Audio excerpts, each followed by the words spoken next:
नमस्कार, मैं हूं सुमित नागपाल। इंडिया न्यूज के विशेष प्रोग्राम लीगल पॉइंट में आपका स्वागत है। लीगल पॉइंट एक ऐसा जरिया है जिससे आपको पता चलेंगे आपके कानूनी अधिकार और साथ ही हम आपको बताने की कोशिश करेंगे उन समस्याओं का समाधान जिनसे आपको रोजाना की जिंदगी में दो चार होना पड़ता है। हम आपको बता दें कि अगर आपको कोई भी कानूनी समस्या का समाधान चाहिए तो आप हमें फोन कर सकते हैं। लीगल एक्सपर्ट धर्मेंद्र आर्या हमारे साथ मौजूद हैं। धर्मेंद्र जी नमस्कार। नमस्कार, स्वागत है आपका।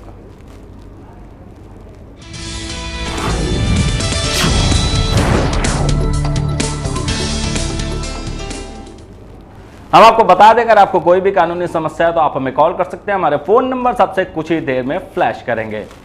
लीगल पॉइंट में आज हम बात करेंगे हाल ही में आए सुप्रीम कोर्ट के एक अहम फैसले की, जिसमें अदालत ने यह साफ कर दिया कि अब एक आम आदमी भी अगर भ्रष्ट अधिकारियों के खिलाफ कोर्ट का दरवाजा खटखटाना चाहे तो वो कर सकता है। साथ ही कोर्ट ने मामले में कार्रवाई की इजाजत के साथ साथ समय सीमा भी तय कर दी है।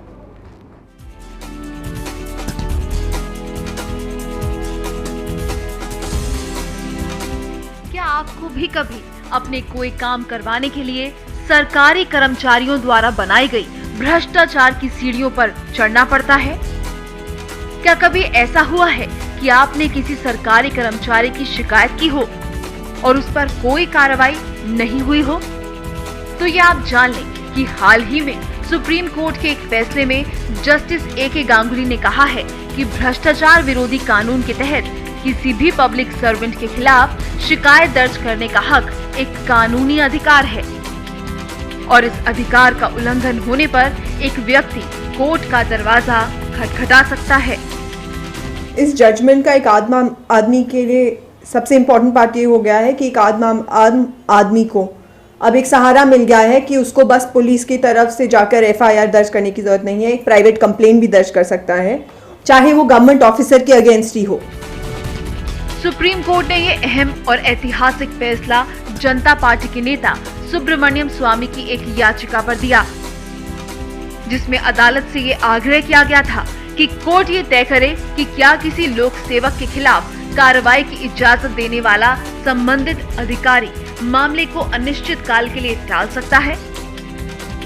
सुप्रीम कोर्ट के इस फैसले के मुताबिक सरकार को किसी भी पब्लिक सर्वेंट के खिलाफ कानूनी कार्रवाई की इजाजत की अर्जी पर 3 महीने के अंदर फैसला करना होगा। ऐसा न होने पर ये माना जाएगा कि कार्रवाई की अनुमति मिल गई है। साथ ही अगर सरकार को किसी मामले में अटॉर्नी जनरल की सलाह लेने की जरूरत हो तो उस केस में ये अवधि महीने भर के लिए बढ़ाई जा सकती है, यानी तब सरकार को कार्रवाई की अनुमति 4 महीने के अंदर देनी होगी। इस जजमेंट से सुप्रीम कोर्ट ने, सर्वोच्च न्यायालय ने उस आम आदमी को वो शक्ति दे दी है कि वो चाहे तो ऐसी कंप्लेंट फाइल कर सकता है। ऐसी कंप्लेंट में उसका लोकस बनता है। इस मामले में सुप्रीम कोर्ट ने संसद से मौजूदा कानून में यानी कि PC एक्ट की धारा 19 में समय सीमा जोड़ने पर विचार करने को भी कहा है, ताकि इस कानून का इस्तेमाल सही तरीके से किया जा सके। लीगल पॉइंट के लिए निशिका अरोड़ा, इंडिया न्यूज। तो आपने देखा सुप्रीम कोर्ट का एक महत्वपूर्ण फैसला, जिसमें अब यह साफ कर दिया गया है कि अगर आप किसी के खिलाफ कंप्लेंट फाइल करना चाहते हैं तो एक तो कंप्लेंट फाइल करने के लिए आपको इजाजत मिल गई है अगर किसी लोक सेवक के खिलाफ यानी पब्लिक सर्वेंट के खिलाफ करना चाहते हैं। साथ ही जो सैंक्शन है, सैंक्शन का जो इशू है, उसमें सुप्रीम कोर्ट ने बिल्कुल साफ कर दिया है कि अगर 3 महीने के अंदर सैंक्शन नहीं मिला तो उसको मान लिया जाएगा कि वो दे दिया गया है, और अगर किसी मामले में अटॉर्नी जनरल की राय चाहिए तो वो 3 महीने का समय 4 महीने बढ़कर हो जाएगा। यानी कि अगर आप किसी भ्रष्ट व्यक्ति के खिलाफ कार्रवाई करना चाहें तो अब साफ तौर पर आपके पास ऑप्शन बचती है। धर्मेंद्र जी क्या कहेंगे इस बारे में? जजमेंट कैसा लगता है आपको? बात यह है कि ये जो जजमेंट है एक ऐतिहासिक फैसला आया है, क्योंकि अक्सर ये देखा गया था कि जो सैंक्शनिंग अथॉरिटी है वो सालों साल जो है इस मामले को लटकाए रहती थी और केस के अंदर जो है अदालत में केस नहीं चल पाता था। इस कारण से कई केसेस के अंदर ऐसा हुआ कि एक मामले के अंदर जो है 13 वर्ष तक जो है सैंक्शनिंग अथॉरिटी ने सैंक्शन नहीं दी, और अल्टीमेटली क्या हुआ कि वो व्यक्ति सुप्रीम कोर्ट में चला गया और उसने जाकर के रिक्वेस्ट की कि देखिए 13 साल से ये जो है मामला लंबित है और 13 साल से मैं कितना सफर कर रहा हूं, और जो है माननीय सुप्रीम कोर्ट ने जो है उसके खिलाफ कार्रवाई बंद कर दी, क्वैश कर दी।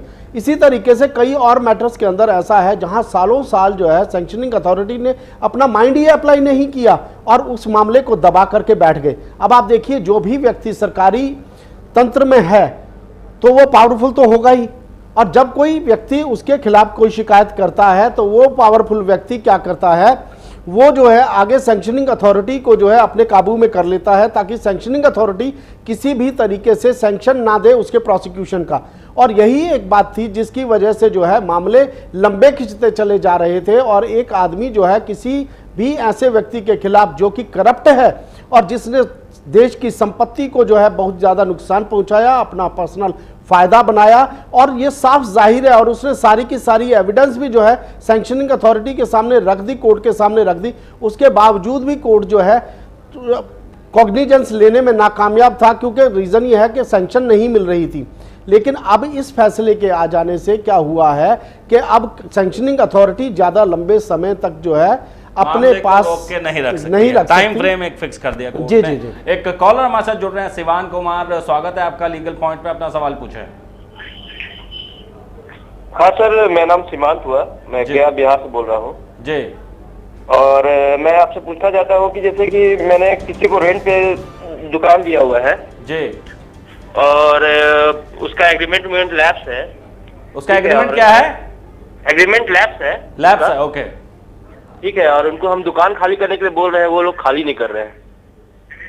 एग्रीमेंट कब आपने किया था, कितने समय का किया था, और वो कितने समय से आपकी दुकान में इस वक्त किराएदार है? वो ये लोग 10-12 साल से हैं। 10-12 साल से हैं। और एग्रीमेंट कब लैप्स हुआ था? एग्रीमेंट लैप्स हुए उनका हो गया है 7-8 साल। 7-8 साल एग्रीमेंट लैप्स हुआ हो गया है जी, और ये लोग खाली करने में आनाकानी कर रहे हैं जी। तो इसके लिए हम क्या कर सकते हैं? इसको जो है आप ऐसे सर्कमस्टांसिस के अंदर सूट फॉर एविक्शन जो है अपने टेनेंट के खिलाफ फाइल कर सकते हैं। जो टर्म्स एंड कंडीशंस जो एग्रीमेंट के आपकी तय थी, वो टर्म्स एंड कंडीशन आज भी एप्लीकेबल रहेंगी, क्योंकि क्या है कि उन्हीं टर्म्स एंड कंडीशन पर आपने दोबारा एग्रीमेंट नहीं किया और आप अपना किराया एक्सेप्ट करते रहे। इसका मतलब जो है वो टेनेंसी कंटिन्यूटी में है, और जब टेनेंसी कंटिन्यूटी में है और आप उसको डिसकंटिन्यू करना चाहते हैं तो आपको सबसे पहले कोर्ट के अंदर जाकर के एविक्शन सूट फाइल करना होगा। वहाँ जाकर के जो रिक्वायरमेंट्स हैं, या तो आप अपनी कोई बोनाफाइड रिक्वायरमेंट बताइए कि मेरे को बोनाफाइड रिक्वायरमेंट है और मेरे को अब ये दुकान चाहिए, मेरे को पर्सनल यूज़ के लिए चाहिए, या और जो ग्राउंड हैं एविक्शन के उनमें से किसी ग्राउंड को लेकर के आप जो है कोर्ट को रिक्वेस्ट कर सकते हैं। और अगर कोर्ट आपकी बात से एग्री कर जाता है कि आपको बोनाफाइड रिक्वायरमेंट के लिए दुकान चाहिए या किसी और पर्पस के लिए चाहिए, या फिर जो है आप किराया बढ़ाने की बात करते हैं, जो भी बात है कोर्ट के सामने आप रखेंगे तो आपको जो है कोर्ट आपकी प्रेयर को सुनेगा और आपको जो रिलीफ आप मांगते हैं वो आपको रिलीफ मिलेगा।